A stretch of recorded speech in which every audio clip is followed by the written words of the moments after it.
Hello guys, വൈഷുവേഴ്സിൻ്റെ പുതിയ വീഡിയോയിലേക്ക് എല്ലാവർക്കും സ്വാഗതം. ഇന്നത്തെ നമ്മുടെ ഈ വീഡിയോ ഫുള്ള് ദേവുട്ടൻ്റെ ബർത്ത്ഡേ പ്രമാണിച്ചുള്ള വീഡിയോ ആണ്. അതിനു മുന്നേ പറയാം, എൻ്റെ സൗണ്ടൊക്കെ ആകെ പോയിരിക്കുക, പനിയൊക്കെ പിടിച്ചിട്ട് അതിൻ്റെ സൗണ്ടിലുള്ള പ്രശ്നങ്ങളൊക്കെ ക്ഷമിക്കണം.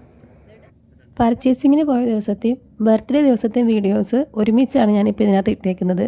സെപ്പറേറ്റ് ആയിട്ട് ഇടാൻ മാത്രമുള്ള വീഡിയോസൊന്നും ഇല്ല. ഞാൻ കുറച്ച് വീഡിയോസൊക്കെ എടുത്തിട്ടുള്ളൂ, അപ്പോൾ ഒന്നിച്ചങ്ങ് ഇടാമെന്ന് വിചാരിച്ചു. ഇത് പർച്ചേസിങ്ങിന് പോയ ദിവസത്തെയാണ്. ഇപ്പോൾ നമ്മൾ ഫസ്റ്റ് ഡ്രസ്സൊക്കെ എടുക്കാമെന്ന് വിചാരിച്ചു. വിശാൽ മാർട്ടിലാണ് വന്നേക്കുന്നത്, ചെങ്ങന്നൂരിലെ വിശാൽ മാർട്ടിൽ. ഇപ്പോൾ കാറൊക്കെ പാർക്ക് ചെയ്ത് നമ്മൾ നടക്കുകയാണ് വിശാൽ മാർട്ടിലോട്ട്. സത്യം പറഞ്ഞാൽ പനിയൊക്കെ പിടിച്ച് വേണ്ടിയില്ലേ പോലെ ഭയങ്കര രാവിലെ തന്നെ ഹോസ്പിറ്റലൊക്കെ പോയിട്ടാണ് പർച്ചേസിങ് ഇങ്ങോട്ട് ഇറങ്ങിയത്. അപ്പോൾ നടക്കുകയാണ്.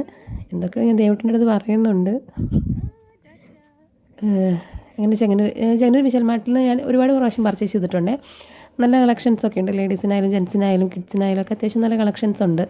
പിന്നെ അവിടെ പോയി എല്ലാം കിട്ടും, ബാഗ് അങ്ങനത്തെ ചെരുപ്പ് എല്ലാ ഐറ്റംസും അവിടെ തന്നെ ഉണ്ട്. അപ്പോൾ നമ്മൾ വിശാൽ മാർട്ടിലോട്ട് എത്തി കയറുകയാണ്. ഇപ്പോൾ താഴെ ഞാൻ എടുത്തതൊരു ചുരിദാർ സെറ്റാണ്. നമുക്ക് ബർത്ത്ഡേയുടെ വീഡിയോ വരുമ്പോൾ അതിനകത്ത് കാണാം ഞാൻ ഏത് ഡ്രസ്സൊക്കെ ഇട്ടേന്നുള്ളത്. അങ്ങനെ ദയവിട്ട് നമ്മളിവിടെ നല്ലതായിട്ടോ എടുത്തത്, അല്ലാതെ എടുക്കുക ചെയ്തത്. അപ്പോൾ താഴത്തെ പർച്ചേസും കാര്യങ്ങളൊക്കെ കഴിഞ്ഞു. ഇനി ജെൻസിൻ്റെ സെക്ഷന് മേളിലാണ്. അപ്പോൾ നമ്മൾ മേളിലോട്ട് പോവാണ്. ലിഫ്റ്റിലൊന്നും പുറത്തതിന് ആകെ 2 നിലയേ ഉള്ളൂ, ഗ്രൗണ്ട് ഫ്ലോറും ഫസ്റ്റ് ഫ്ലോറും. നമ്മൾ നേരെ ഫസ്റ്റ് ഫ്ലോറിൽ പോവാണ്. ഫസ്റ്റ് ഫ്ലോറിലെത്തി മെൻസിൻ്റെ സെക്ഷനിൽ നിന്ന് ഞാനിപ്പോൾ ഇതിനകത്ത് ഏതാ എടുക്കുന്നതെന്ന് കാണിക്കുന്നില്ല, കാരണം ഓൾറെഡി ബർത്ത്ഡേയുടെ വീഡിയോ ഇതിനകത്ത് ഇട്ടിട്ടുണ്ട്. അപ്പോൾ നമുക്ക് അതിനകത്ത് ഡ്രസ്സ് കാണാമല്ലോ. അപ്പോൾ നമ്മൾ അവിടെ നിന്ന് പർച്ചേസൊക്കെ കുറച്ച് ഇതൊക്കെ എടുത്ത് ട്രയൽ റൂമിലെ വെയിറ്റിംഗ് ആണ്. ഞാൻ പെട്ടെന്ന് എടുത്തു കേട്ടോ, ഞാൻ ട്രയൽ ചെയ്യാനൊന്നുമില്ല, കാരണം എനിക്ക് പറഞ്ഞാൽ കണ്ടപ്പോഴേ ഇഷ്ടപ്പെട്ടു. ഞാൻ പിന്നെ അതങ്ങ് എടുത്തു. ഇതിപ്പോൾ ചേട്ടൻ ട്രയൽ ചെയ്യാൻ കയറിക്കുക, വെയിറ്റ് ചെയ്ത് നിൽക്കുക. ഇവിടെ എല്ലാ ഐറ്റംസും ഉണ്ട്. വീട്ടിലോട്ട് വേണ്ട എല്ലാ ഐറ്റംസും നമുക്ക് ഈ വിശാൽ മാർട്ടിൽ നിന്ന് കിട്ടും കേട്ടോ.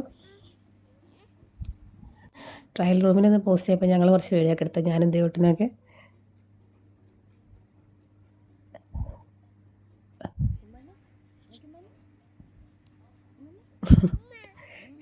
ഇപ്പോൾ ദേവട്ട് ഇച്ചിരി വലുതായിട്ടോ. ഇപ്പോൾ ഉമ്മ തരാനൊക്കെ പറഞ്ഞാൽ ഉമ്മ ആന്ന് പറഞ്ഞിട്ട് ഉമ്മയൊക്കെ തരും, വലുതായ ആൾ. അത് കഴിഞ്ഞ് നമ്മൾ കേക്ക് നോക്കാനൊക്കെ പോയിരുന്നു. നമ്മൾ ഫസ്റ്റ് ഒരു പ്രാവശ്യം പോയിട്ട് അവിടെ സെലക്റ്റൊക്കെ ചെയ്തിട്ടുണ്ടായിരുന്നു. അങ്ങനെ കേക്ക് നമ്മളവിടെ നിന്നൊരു പേസ്ട്രി ഒക്കെ ട്രൈ ചെയ്തിരുന്നു. പിന്നെ വിശന്നാൽ പിന്നെ ഫുഡ് വേണമല്ലോ. അപ്പോൾ നമ്മൾ വിചാരിച്ചു ബിരിയാണിയൊക്കെ കഴിക്കാമെന്ന്. അങ്ങനെ ബിരിയാണി അവിടെയുള്ള അടുത്തുള്ള ഒരു കടയിൽ കയറി ബിരിയാണി ഓർഡർ ചെയ്തു. ചിക്കൻ ബിരിയാണി ആയിരുന്നു, അങ്ങനെ ഓർഡർ ചെയ്തു. ഇത് ചേട്ടനാണ് വീട്ടിൽ ഞാൻ ഫുഡ് കൊടുക്കുന്നത്, ഞാനോ അല്ലെങ്കിൽ അമ്മയൊക്കെയാണ് ഫുഡ് കൊടുക്കുന്നത്. അപ്പം ചേട്ടൻ അങ്ങനെ കൊടുക്കലില്ല. പക്ഷേ ഇത് എനിക്ക് മരുന്ന് കഴിക്കാനുള്ളതുകൊണ്ട് ഞാൻ ആദ്യമേ കഴിക്കാമെന്ന് വിചാരിച്ച് കഴിക്കുന്ന ഗ്യാപ്പിൽ അവന് ഫുഡ് വേണമെന്ന് പറഞ്ഞു. അപ്പോൾ ഒരു എക്സ്ട്രാ ഒരു പ്ലേറ്റൊക്കെ വാങ്ങിച്ച് നമ്മൾ അതിനകത്തോട്ട് ഇച്ചിരി ചിക്കൻ, ഇച്ചിരി ചോറ്, റൈസൊക്കെ ഇട്ടിട്ട് മിക്സ് ചെയ്തിട്ട് കൊടുക്കുക, അപ്പം കഴിക്കുക. ഇത് എൻ്റെ ഫേസിൽ ക്യാമറയുടെ ഫ്രണ്ടിൽ വരുന്നതുകൊണ്ട് മുഖം കാണാത്തതുകൊണ്ട് സൈഡിൽ കൂടെ നോക്കുന്നതാണ് എന്നെ. ആദ്യമായിട്ട് ചേട്ടൻ വാരി കൊടുക്കുന്നത്, അവൻ കഴിച്ചായിരുന്നു കേട്ടോ. ഇട്ട് കൊടുത്ത ഫുഡ് മൊത്തം കഴിച്ചു. ഇത് ഹാപ്പിയാണ്, ചിരിച്ച് കാണിക്കുന്നതുകൊണ്ട്. ബിരിയാണി ഇഷ്ടപ്പെട്ടോ ചോദിക്കുവാണേ.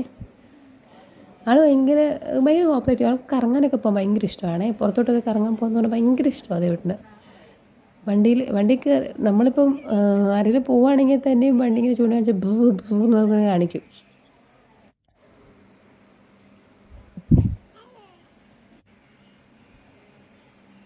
ഭയങ്കര ഹാപ്പിയാണ്.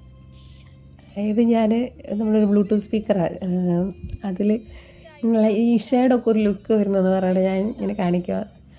ആ നൈറ്റ് ഒരു ഈവനിങ് ടൈം ആയിട്ടുണ്ടായിരുന്നു. ഇപ്പോൾ കാറിൽ ശിവൻ്റെ സ്റ്റാച്ചു പോലത്തെ ഉള്ള ചെറിയ അതിനകത്ത് അടിയിൽ ലൈറ്റ് വരുമ്പോൾ നമ്മുടെ ഈഷയുടെയൊക്കെ എന്തോ ഒരു ഫീൽ പോലെ എനിക്ക് തോന്നി. അപ്പോൾ ഞാൻ ചുമ്മാ ഇങ്ങനെ വീഡിയോ പിടിച്ചതാണ്. പിന്നെ വൈകുന്നേരമൊക്കെ ആയപ്പോഴത്തേനും അത്യാവശ്യം എനിക്ക് തീരെ വയ്യായിരുന്നു, പനിയൊക്കെ ആയി. നേരെ ഹോസ്പിറ്റലിലോട്ടാണ് പോയത്. പിന്നെ അവിടെ ട്രിപ്പൊക്കെ ഇട്ട് ഒരു ഇഞ്ചക്ഷനും കാര്യങ്ങളൊക്കെ എടുത്ത്, കാരണം പിറ്റേ ദിവസമാണ് ബർത്ത്ഡേ ആണ്, ഉഷാറോടെ നിൽക്കണം. ഇത് നൈറ്റ് നമ്മൾ ഒരു വീഡിയോ എടുത്താണ് 12 മണിക്ക് 1 നമ്പർ കയ്യിലോട്ട് കൊടുക്കുന്നത്. നമ്മുടെ ബർത്ത്ഡേയുടെ ചെറിയ ഡെക്കറേഷൻ പരിപാടി വീട്ടിൽ തന്നെയാണ് ചെയ്തത്, കാരണം ഇവൻ്റെ പേരിടൽ ഫംഗ്ഷൻ നമ്മൾ അത്യാവശ്യം നല്ല രീതിക്ക് തന്നെ ചെയ്തിട്ടുണ്ടായിരുന്നു. ബർത്ത്ഡേ ചെറിയ രീതിയിൽ മിനിമൽ മതി എന്നുള്ള രീതിയിലായിരുന്നു വിചാരിച്ചിട്ടുണ്ടായിരുന്നു. അപ്പോൾ അതുകൊണ്ട് തന്നെ ഭയങ്കര മിനിമലായിട്ട് തന്നെയാണ് ചെയ്തത്. നമ്മുടെ കേക്കാണ് ഇത്, കേക്ക് കട്ടിങ്. വളരെ കുറച്ച് ആളുകൾ, ഫാമിലി, നമ്മുടെ വീട്ടുകാർ, പിന്നെ അടുത്ത് ഇവനറിയാവുന്ന കുറച്ച് നെയ്ബേഴ്സ് ഉണ്ട്. ഇത് ഡെയിലി കാണുന്ന കുറച്ച് നെയ്ബേഴ്സ് ഉണ്ട്. അപ്പോൾ അവർ കുറച്ച് വീട്ടുകാർ ഇത്രയും പേരെയാണ് നമ്മളങ്ങനെ വിളിച്ചുള്ളൂ. റിലേറ്റീവ്സിനെ തന്നെ വിളിച്ചത്. റിലേറ്റീവ്സിനെ വിളിക്കുമ്പോൾ ഒരുപാട് പേരുണ്ടാവും. അപ്പോൾ നമ്മൾ അത്രയും വലിയ ഗംഭീരമാക്കാനുള്ള പ്ലാനില്ല. അവൻ്റെ ബർത്ത്ഡേ ആഘോഷിക്കുന്ന അവൻ്റെ ബർത്ത്ഡേ ആണ് ആഘോഷിക്കുന്നതെന്നൊക്കെ മനസ്സിലാവുന്ന ഒരു പ്രായത്തിൽ ഗംഭീരമാക്കുക എന്നുള്ള രീതിയിലാണ് നമ്മൾ ഇപ്പം മിനിമലായിട്ട് ഇങ്ങനെ ചെയ്തതേ ഉള്ളൂ. ചെറിയ ഡെക്കറേഷൻ സത്യം പറഞ്ഞാൽ ഒരു 600-700 റേഞ്ചിലുള്ള ഒരു ഡെക്കറേഷൻ പരിപാടിയാണ് നമ്മൾ ചെയ്തേക്കുന്നത്. ഭയങ്കര മിനിമലായിരുന്നു. നമ്മൾ തന്നെ പോയിട്ട് ഓരോ സാധനങ്ങളൊക്കെ വാങ്ങിച്ച് നമ്മൾ തന്നെ രാവിലെ തൊട്ട് ഞങ്ങളൊരു ഉച്ചയൊക്കെ ആയപ്പോഴാണ് ഈ പരിപാടികളൊക്കെ ഇങ്ങനെ തുടങ്ങിയത്. അപ്പം അത്ര മിനിമലായിട്ട് കേക്ക് കട്ട് ചെയ്യാണ്. പക്ഷെ ആൾ നല്ലോണം കോപ്പറേറ്റ് ചെയ്തു കേട്ടോ. ഫംഗ്ഷൻ തീരുന്നവരെ മോനൊരു പ്രശ്നം ഉണ്ടാക്കിയില്ല. നല്ലപോലെ നമ്മുടെ കൂടെ സഹകരിച്ച് ഒന്നും കരയോ ബഹളമോ ഒന്നും ഉണ്ടായിരുന്നില്ല. അങ്ങനെ എനിക്ക് വിശ്വസിക്കില്ല. ഞാൻ അമ്മയായിട്ട് ഇപ്പോൾ ഒരു വർഷമായി. എനിക്ക് ഇനിയിപ്പോൾ ആദ്യമൊക്കെ നമ്മൾ കുഞ്ഞുങ്ങളുണ്ടാവണമെന്ന് എല്ലാവർക്കും ആഗ്രഹം ഉണ്ടാവില്ല. മക്കളെയൊക്കെ ഭയങ്കര ഇഷ്ടമായിരുന്നു. പക്ഷേ ഞാൻ പ്രഗ്നൻ്റ് ആണെന്ന് അറിഞ്ഞപ്പോഴൊക്കെ എനിക്ക് ഭയങ്കര അത്ഭുതമായിരുന്നു. ഞാൻ പ്രഗ്നൻ്റ് ആയോ. ഡെലിവറി കഴിഞ്ഞപ്പോഴും അതെ. ഡെലിവറിയൊക്കെ കഴിഞ്ഞ് ഞാനൊരു അമ്മയായി. ഇപ്പോൾ സത്യം പറഞ്ഞാൽ പല കാര്യങ്ങളിലും എനിക്ക് ഉൾക്കൊള്ളാൻ പറ്റാത്ത ഒരുപാട് കാര്യങ്ങളുണ്ട്. അമ്മയായല്ലേ ഞാൻ എന്നുള്ള സംഭവം എനിക്ക് ഒരുപാടുണ്ട്. എന്നെ പോലെയുള്ള എത്ര പേരുണ്ടെന്ന് അറിയില്ല. കാരണം ഒരു കുഞ്ഞിനിപ്പോൾ ഒരു വയസ്സായിട്ട് നമ്മൾ അമ്മയായെന്നുള്ള സംഭവം നമുക്ക് മുഴുവനായിട്ട് അങ്ങ് ഉൾക്കൊള്ളാൻ പറ്റാതെ നമ്മളിപ്പോഴും ഇങ്ങനെ ഞാനൊരു ഡ്രീമിൽ നിൽക്കുന്ന പോലെയൊക്കെയാണ് എനിക്ക് തോന്നാറ്. കേക്ക് കട്ട് ചെയ്ത് ദേവട്ടിന് ഓരോരുത്തരായിട്ട് ഇങ്ങനെ കൊടുത്തോണ്ടിരിക്കുക. ചേട്ടൻ്റെ അമ്മ കൊടുക്കുന്നു.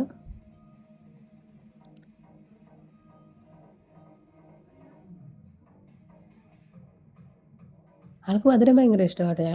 ഞാനധികം മധുരം കൊടുക്കലില്ല.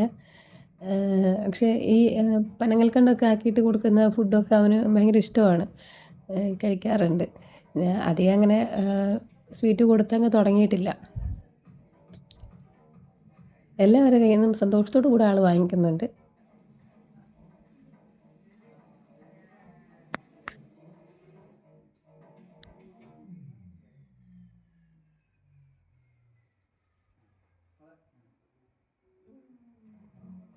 ഇങ്ങനെ ദേവട്ടിന് ഒരു വയസ്സായി ഗൈസ്. ഒരു വയസ്സ്.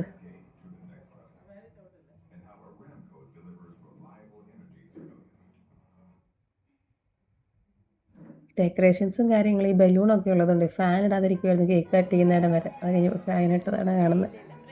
പിന്നെ ചെറിയ രീതിയിൽ നമ്മൾ ഫുഡൊക്കെ അറേഞ്ച് ചെയ്തിട്ടുണ്ടായിരുന്നു. ഫ്രൈഡ് റൈസ്, ചിക്കൻ, അതുപോലെ അതായിരുന്നു ഫുഡ് നമ്മുടെ മെയിനായിട്ട്. നമ്മുടെ നെയ്ബേഴ്സൊക്കെ വന്നിരുന്ന് ഫുഡ് കഴിക്കുക.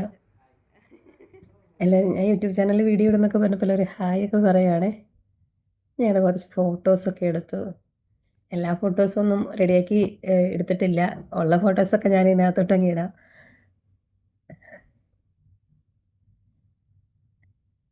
എന്നിട്ട് ഭയങ്കരമായിട്ട് ആ ഗ്ലാസ് വയ്ക്കാനായാലും ക്യാപ്പ് വയ്ക്കാനൊക്കെ അല്ലേ സാധനം അവന് തലയിലൊന്നും വെക്കുന്നതൊന്നും ഇഷ്ടമല്ല. ഇത് എന്തായാലും സമ്മതിച്ചു. ഇത് ഇവിടെ കുറച്ച് നമ്മൾ സ്റ്റുഡിയോ പോയിട്ട് എടുത്ത കുറച്ച് ഫോട്ടോസാണേ. മറ്റൊരു വീഡിയോ ആയിട്ട് പിന്നെ കാണാം. Tata, bye bye.